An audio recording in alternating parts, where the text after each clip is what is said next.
Hello friends, मैं S के Saini MAIC group में एक बार और आपका स्वागत है। और आज हम लोग पढ़ेंगे देशी बैंकर्स के पतन के कारण, यानी क्या रीज़न, क्या कारण था कि धीरे धीरे देशी बैंकरों की संख्या कम होती गई और आज नहीं मात्र के रह गया है। तो हम देख सकते हैं देशी बैंकरों के पतन के कारण में कुछ ऐसे पॉइंट्स हमने लिख रखा है। मैं बता दूं, ब्रिटिश काल में 1835 में भी एक अधिनियम पास करके जितने भी देशी बैंकर्स, साहूकार, सेठ, महाजन आदि जो बैंकिंग से संबंधित कार्य करते थे या रुपए देने और लेने का काम करते थे, 1835 में बैंकिंग अधिनियम के अंतर्गत उसको निषेध कर दिया गया, उसे बाध्य कर दिया गया, उसे समाप्त कर दिया है। लेकिन फिर भी इनका जो प्रचलन है कहीं न कहीं ग्रामीण अंचलों में होता रहा है, लेकिन वो भी धीरे धीरे समाप्त हो रहा है, जिसका ये रीज़न है। पहले देख सकते हैं सहकारी साख समितियों तथा बैंकों की स्थापना, सहकारी साख समितियों तथा बैंकों की स्थापना के वजह से भी देशी बैंकर्स का धीरे धीरे पतन होने लगा। 1901 में अकाल आयोग के रिपोर्ट के अनुसार भारत में सहकारी साख समितियों की स्थापना का एक आदेश जारी कर दिया गया। 1901 में अकाल आयोग ने सहकारी साख समितियों के लिए रिपोर्ट पेश किया कि भारत में सहकारी साख समितियों के द्वारा गांव में जो सुदूर क्षेत्रों में रहने वाली ग्रामीण जनता, कारीगर, मजदूर, श्रमिक आदि के लिए यह उपयोगी सिद्ध होगा। और उसके बाद 1969 में 14 राष्ट्रीयकृत बैंक, 14 बैंकों का राष्ट्रीयकरण किया गया। प्राइवेट बैंकों को सरकारी बैंक में तब्दील कर दिया गया ताकि आम जनता को भी बैंकिंग सुविधाएं उपलब्ध कराई जा सके। 1980 में 6 बैंकों का राष्ट्रीयकरण किया गया, जिससे और भी ज़्यादा जनता को बैंकिंग सुविधाएं प्रदान की जाए। इस तरह से इनके वजह से उसके बाद 2 अक्टूबर 1975 को क्षेत्रीय ग्रामीण बैंक की स्थापना हुई और 12 जुलाई 1982 को नाबार्ड की स्थापना हुई। और भूमि विकास बैंक की बात करते तो 1920 में और 1929 में भूमि विकास बैंक की स्थापना हुई। जैसे ही इन बैंकों की स्थापना होने के बाद गांव में लोगों को बैंकिंग से संबंधित लाभों को दिया जाने लगा, जिसके वजह से लोग देशी बैंकरों से कटने लगे, देशी बैंकर से वहाँ से हट करके इन सरकारी संस्थानों से जुड़ने लगे। और उसी वजह से धीरे धीरे इन देशी बैंकरों का जो पतन है, जो उनकी स्थिति है वो कमज़ोर होने लगी। ये भी एक रीज़न है देशी बैंकरों के पतन के कारण।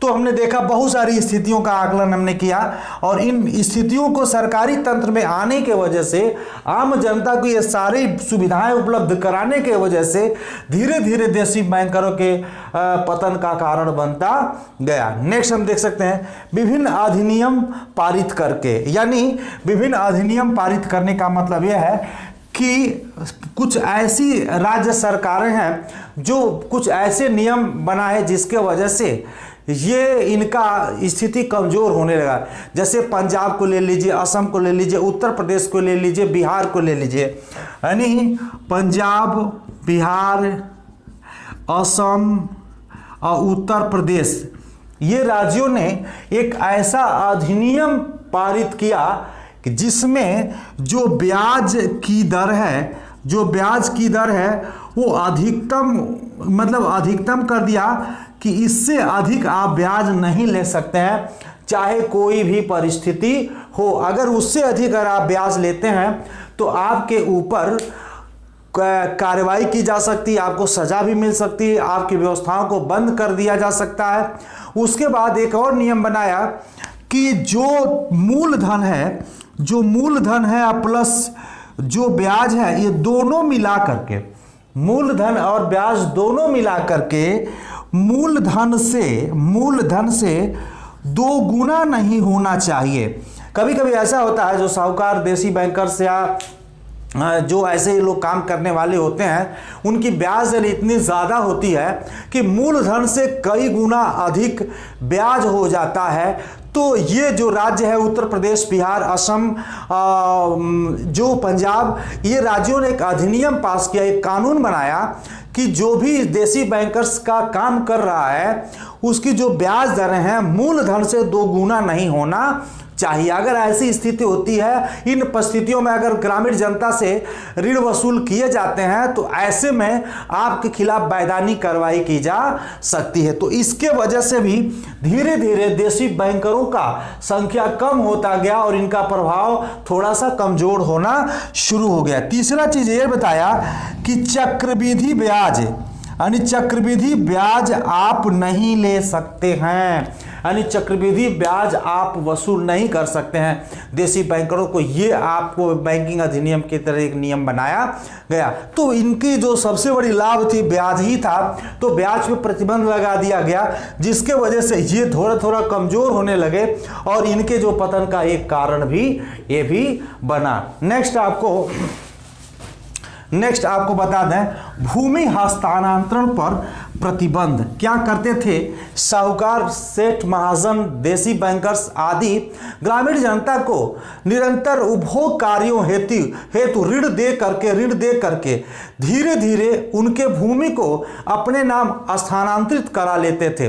लेकिन पश्चिम बंगाल, उत्तर प्रदेश, पंजाब, यानी पश्चिम बंगाल, उत्तर प्रदेश, पंजाब आदि राज्यों ने एक ऐसा नियम बनाया, उस नियम के तहत कोई भी देशी बैंकर्स का काम करने वाला व्यक्ति ऋणी का भूमि अपने नाम स्थानांतरित नहीं करा सकता है, चाहे जाए जितना भी वो ऋण हो जाए।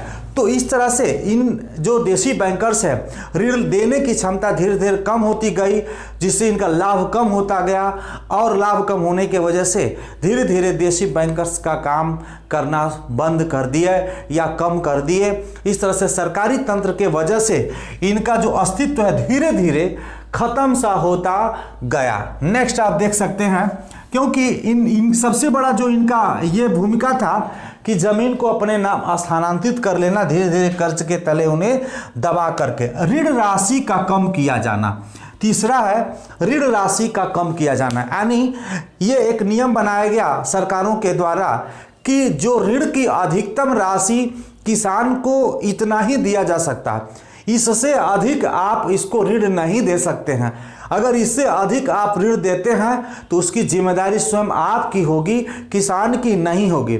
तो जिसके वजह से किसानों को इससे अधिक एक लिमिट बना दिया गया, जिससे किसान को इससे ज़्यादा ऋण नहीं दिया जाता था, तो वो ऋणग्रस्तता का शिकार कम होता था। तो जब ऋणग्रस्तता का शिकार कम होता था तो इनका जो लाभांश है वो कम हो जाता था, जो इनकी चालाकी थी वो चालाकी पूरा नहीं हो पाता था, जिसके वजह से ये देसी बैंकर्स का काम करना धीरे धीरे कम कर दिया। और ये भी एक रीज़न है देसी बैंकर्स के पतन का कारण का। दूसरा है बैंकिंग साक्ष्य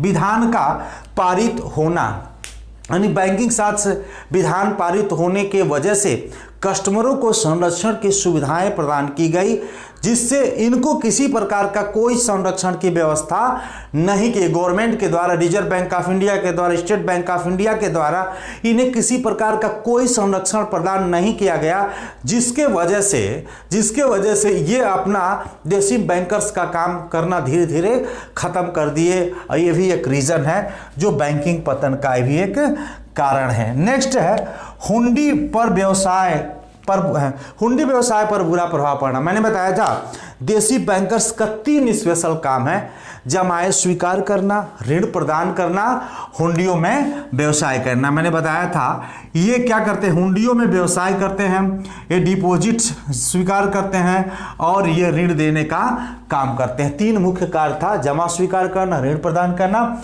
और हुंडियों में व्यवहार करना। जो मुल्तानी बैंकर्स मुंबई के हैं वो उनका मुख्य उद्देश्य, मुख्य कार्य यही था, हुंडियों का व्यवसाय करना, हुंडियों का क्रय विक्रय करना, हुंडियों को सट्टे पे भुनाना। तो इस तरह से हुंडी व्यवसाय पे गवर्नमेंट ने पूरी तरह से प्रतिबंध लगा दिया कि आप देसी बैंकर्स को हुंडी में व्यापार करने का कोई प्राविधान नहीं है। अगर आप ऐसे करते हैं तो आपके ऊपर दंडात्मक कार्रवाई की जाएगी। और हुंडियों के माध्यम से ज़्यादा से ज़्यादा इनकम अर्जित करते थे, इनकम प्राप्त करते थे, जिसके वजह से इनके पतन का ये भी कारण का एक रीज़न है। इनके जो बैंकिंग व्यवसाय प्रभावित होने का ये भी एक रीज़न है। नेक्स्ट आप देख सकते हैं कि साख पत्रों के प्रयोग में वृद्धि। वर्तमान अर्थव्यवस्था में बैंकिंग सुविधाओं के अंतर्गत अनेक प्रकार के क्रेडिट इंस्ट्रूमेंट्स बाजार में उपलब्ध है, जिनके माध्यम से अपने बेस अपने साख के आधार पर व्यक्ति बहुत बड़ा बड़ा काम कर ले रहा है। जो साख पत्रों का प्रयोग देसी बैंकर्स नहीं करते थे, जैसे मतलब चेक का प्रयोग कमर्शियल बैंक, व्यापारिक बैंक के द्वारा आपको करने के लिए एक अनुमति दी जाती है, आपको अधिकार दिया जाता है कि आप क्रेडिट इंस्ट्रूमेंट का प्रयोग कर सकते हैं, हुंडी का प्रयोग कर सकते हैं, ड्राफ्ट का प्रयोग कर सकते हैं, प्रमोशनरी नोट का प्रयोग कर सकते हैं, एक्सचेंज पत्र का आप प्रयोग कर सकते हैं। तो इस तरह से हमने देखा कि देसी बैंकरों में जो है चेक है, हुंडी है, ड्राफ्ट है, यात्री चेक है, विनिमय विपत्र है, आईओपीओ है, ये सब इनको इस्तेमाल करने की सुविधाएं नहीं है, ये लोग इस्तेमाल नहीं करते हैं, जिनके वजह से इनका डिमांड धीरे धीरे क्या हो गया, कम हो गया। आज बैंकों के माध्यम से एटीएम कार्ड, हम debit card, credit card, smart card, बहुत सारे के कार्ड का हम इस्तेमाल करते हैं, जो देसी बैंकरों के पास ये सुविधाएं उपलब्ध नहीं है, जिसके वजह से आम जनता भी शिक्षित हो जाने की वजह से देसी बैंकर छोड़ करके इन कमर्शियल बैंक या व्यवसायिक बैंक या सरकारी बैंक जो ऐसी सुविधाएं उपलब्ध कराता है उनके साथ लोग जुड़ने लगे, जिससे इनकी जो व्यापार है कमजोर होता गया और ये भी एक पतन का कारण है। नेक्स्ट आप देख सकते हैं कि रिजर्व बैंक आरबीआई एसबीआई द्वारा सहायता न करना, यानी स्टेट बैंक ऑफ इंडिया के द्वारा या बैंकों के bank reserve bank of India के द्वारा। रिजर्व बैंक ऑफ इंडिया बैंकों का बैंक कहा जाता है, अंतिम ऋणदाता कहा जाता है, यानी समस्त तरह के सुविधाएं रिजर्व बैंक ऑफ इंडिया अपने कमर्शियल शेड्यूल्ड बैंक को उपलब्ध कराता है। स्टेट बैंक ऑफ इंडिया भी अपने से जो कमजोर बैंक है उनको भी आर्थिक मदद करता है, अनेक प्रकार के प्रशिक्षण की सुविधाएं प्रदान करता है और अनेक जो सुविधाएं हैं वो स्टेट बैंक ऑफ इंडिया करने का काम करता है, जैसे समाशोधनगिरी का भी काम करता है, उनके धन को स्थानांतरण करने का भी काम करता है। तो इस तरह से हम देखें कि जो रिजर्व बैंक ऑफ इंडिया और state bank of India in देसी बैंकरों को कोई सुविधाएं प्रदान नहीं करते हैं, जिसके वजह से इनकी आर्थिक स्थिति कमजोर होती गई और यह इनके पतन का ये भी एक रीजन है, सपोर्ट का न होना। नेक्स्ट है ऊंची ब्याज दरें। ऊंची ब्याज दरें यानी जो देसी बैंकर्स हैं और कमर्शियल बैंक की अगर कंपैरिजन करें तो कमर्शियल बैंक जो सरकारी क्षेत्र के द्वारा स्थापित है उनकी जो ब्याज दरें बहुत कम है और जो देसी बैंकरों का जो रेट ऑफ इंटरेस्ट ब्याज दरें बहुत हाई है।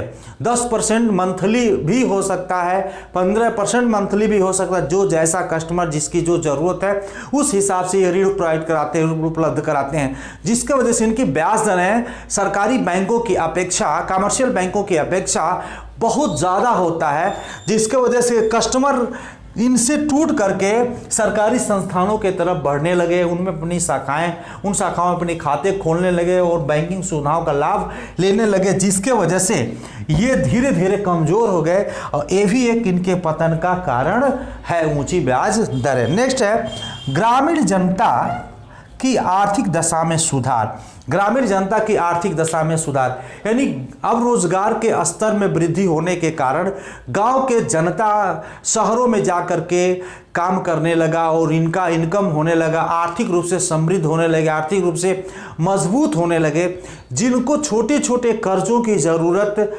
नहीं पड़ा और जिसकी वजह से देसी बैंकर से कटने लगे और सरकारी संस्थाओं से वो जुड़ने लगे, क्योंकि जब डेली इनकम का आधार हो जाएगा तो डेली की ज़रूरतें उनकी आय से पूरा हो जाता है, जिसे देसी बैंकर से उनका कोई मतलब नहीं होता है। इस प्रकार ये भी एक रीज़न है कि गांव के जनता की आर्थिक स्थिति का सुधार हो जाना जो ग्रामीण जनता के पतन का ये भी एक नहीं, ग्रामीण देसी बैंकर्स के पतन का ये भी एक कारण है।